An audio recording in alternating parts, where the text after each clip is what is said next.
So I've just received and unboxed my Dell U2913WM. Thought I'd give you a look at the ports. First we have power in, power out for the speaker bar, VGA, DisplayPort, mini DisplayPort, dual link DVI, HDMI, then DisplayPort out for daisy chaining.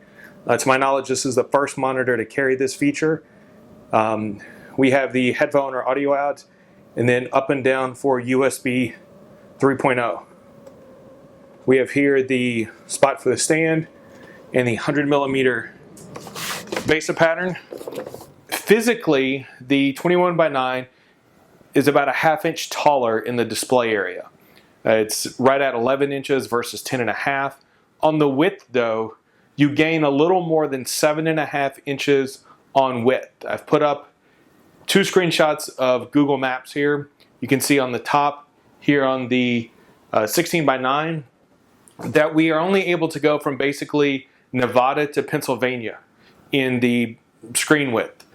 The same zoom level here on the 21:9 at the bottom, and you'll see that we can see both fully the Pacific Ocean and the Atlantic Ocean with that additional panoramic view. So next we will take a look at Borderlands 2.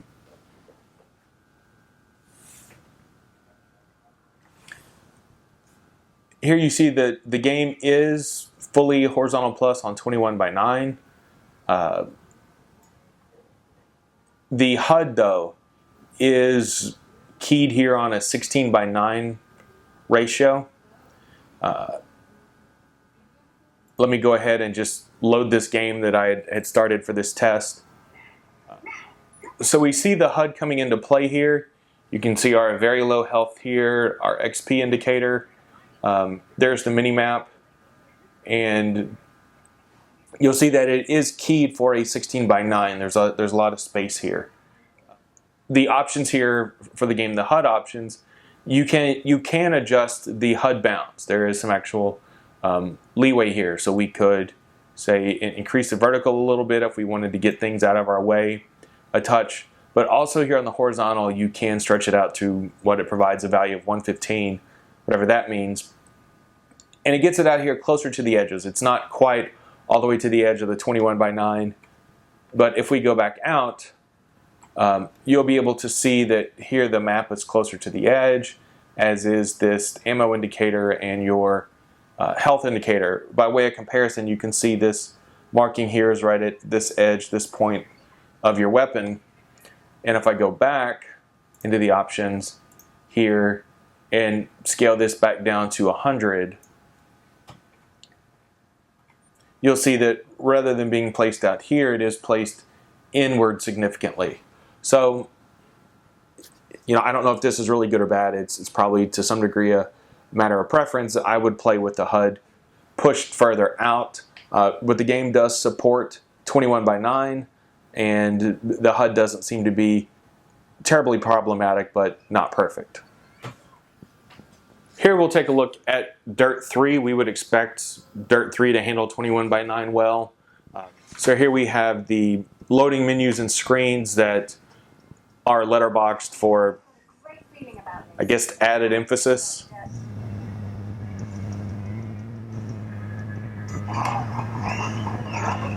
So here we see the game is fully horizontal plus. We can see that the HUD placement is on the outer edges. There is a little bit of spacing here. That is the same or similar spacing as you get with 1080p.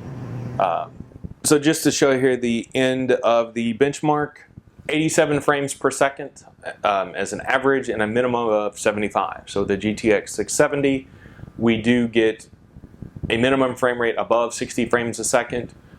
These are a little lower than 1080p. The average frame on 1080p, I believe, was about 100, and the minimum was closer to 80. So you do get a little bit of drop in performance, but nowhere near the performance hit of doing triple screen, and you get an aspect ratio that is significantly greater than the 16:9. Guild Wars 2 did have native support for Infinity and Surround.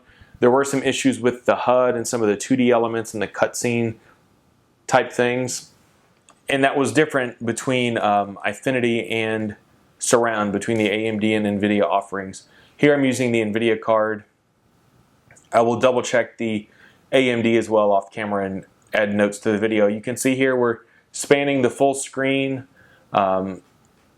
Nothing's cut off. If we go ahead and play, you'll see that the loading screen is pillar boxed 16 by 9, although you see the little circle down here for the loading icon. So it's just that fixed piece of artwork. So you can see here that the game does natively support the 21 by 9. The HUD elements are on the outer corners of the screen. You can see the menu up there and the chat window down there. If I turn here and try to get some decent landmarks here, you can see outside the wall there, you can see all of this area here. Whereas if I were to come over and switch to the 1920 by 1080, you'll see that it does indeed cut off the view. So again, Guild Wars 2 here supports the 21 by 9 and seems to do it very well. So here we are loading into H.A.W.X 2.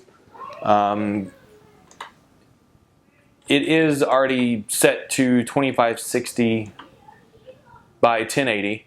All these menu screens are just fixed to 1920 by 1080. Working to takeoff here.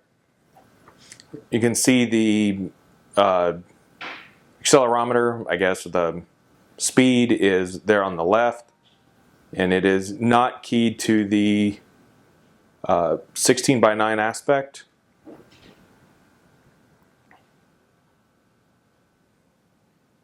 Little quick cutscene there.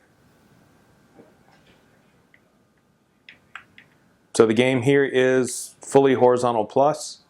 The HUD is acting properly, and things look to be good. So here's the third person view.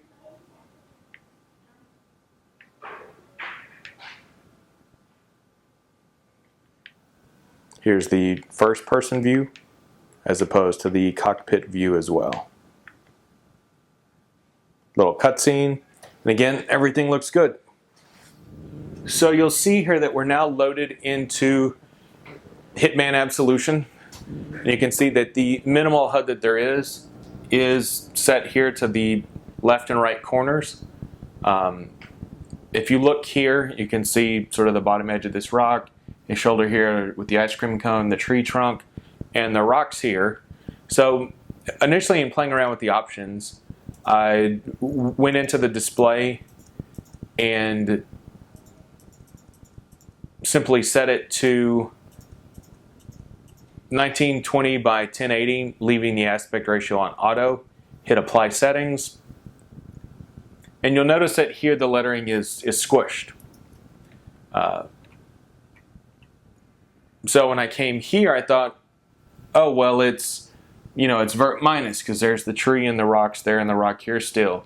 Although I did notice, the HUD was squished, thinking maybe it was based off of the original resolution I loaded into.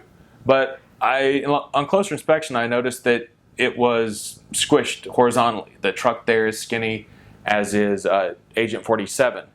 So if I go back into the options for the display and then manually select the 16 by 9 aspect ratio, we see here that the lettering is back to its normal aspect. And then if I come here, we see that Agent 47 is his proper size and weight. The ice cream truck isn't squished. The HUD is normal as well, but you also see we're missing the tree trunk and the rocks. So again, Hitman Absolution here, things look good with the HUD and the horizontal plus. We're running through here at about 120 frames a second, spinning fast, get down to about 90 or so, but this is pretty cool being at this wider aspect ratio and getting, well more than 100 frames a second. It would be nice if this panel or some other panel in this aspect ratio would be 120 hertz. I think that may be the sweet spot there. being able to push 120 frames a second in this resolution is certainly more feasible than doing that on a triple wide. But the map is stretched like it is in the Eyefinity and Surround. So, I mean, realistically, any blemishes that you see in a Eyefinity or Surround game are going to be minimized here. And actually, the HUD here, so if we go to Options, UI Settings, oh, here you go, Control, Backspace. So now I can take this item and I can move the quest tracker down. We can move this over here. So Lord of the Rings Online is really the epitome of being able to customize your UI. So no matter what you've got, whether it's a Eyefinity, Surround, 3x1 landscape, 5x1P, 5x1 portrait, or here the 21x9 box, again, everything works well. And this is Lord of the Rings Online. Next up here is Rayman Legends. I did an Eyefinity Surround article on this, or video on this in the past. It worked really well in general with Eyefinity and Surround, although there was an issue where the playfield was so large you couldn't reach some areas on the far right edges of an Eyefinity screen. So this is going to be stretched. It's a 16:9 full motion video. We saw that it was very stretched in Eyefinity and Surround, so it's behaving here like what we would expect. Although it's not as stretched as it is in triple monitor, obviously. It does look like the HUD is keyed on the 16:9. So here we'll run through the game real quick. Again, horizontal plus, looks really nice. So here was the spot in the game where you couldn't get to the far edge of the screen, and so now I can get back. You get the benefit of the wider aspect ratio without it breaking things on you. So I've just started Sleeping Dogs here. We're getting the intro sequence, the cutscene that's using the in-game engine. You can see here that it is fully using the 21:9 aspect ratio. I know that this is an Eyefinity title with AMD, so we know it's horizontal plus. So we are seeing here a full use. And then here in just a moment, once this plays through, we'll get a look at the HUD and how it looks. We see it here in full horizontal plus.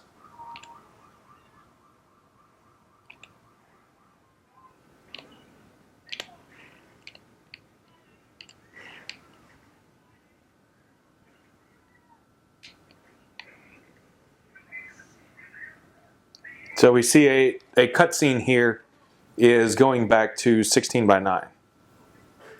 We can see here that it's using the full aspect ratio on the monitor, although we do see the HUD element down there fixed on the 16:9 aspect ratio.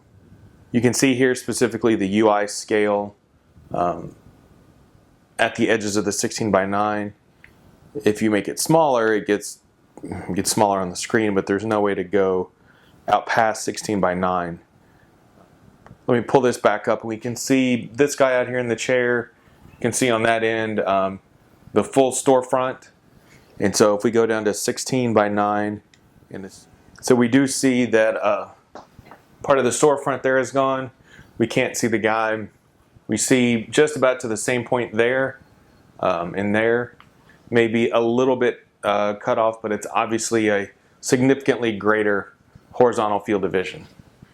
So here the next title that we're going to look at is Torchlight II. It was certified by us for having perfect Eyefinity and Surround support, so I would expect it to do well in 21:9. So here's the main menu. You can see it's fully horizontal plus with the HUD elements or the side panels here on the left and right edges. As we would expect, they're on those edges even in Eyefinity and Surround. And so here we are in the game, me and my dog. So you can see the HUD elements are here at the edges. Here's the map. You turn it off, put it in the top, center, left, and right, just like you could with Eyefinity. So you can put it out here and make it really big or more manageable. Mana bar, or the HUD down here, is centered properly, and then all the inventory items and the panels that you would normally see are here. And with both of these turned on, you're left with about a 16:10 ratio.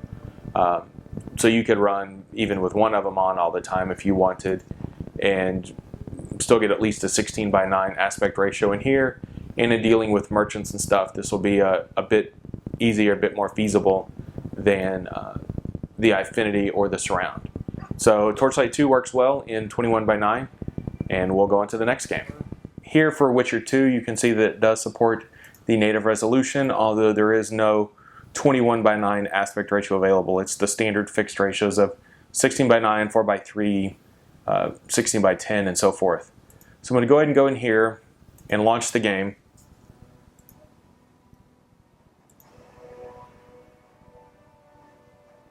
So here's the loading screen. You can see it's pillar boxed as well. And the game is pillar boxed at 16:9. Also, it does not support the wider aspect ratio, even on the NVIDIA hardware, which it did natively support Surround. One thing you will notice is that this text here, the things you overhear or people's names, is squished horizontally. The spacing is very tight. It doesn't have the same spacing here. So it appears that those items are pulling the full aspect ratio of the panel, and you can see that where the Fraps indicator is up in that corner, that it is using the full 21:9 aspect ratio, 2560x1080p res, although it's only rendering the game in the middle 16:9 portion. So just like we had difficulties with The Witcher 2 for Eyefinity, it looks like we're going to have difficulties with it on 21:9, even on NVIDIA hardware.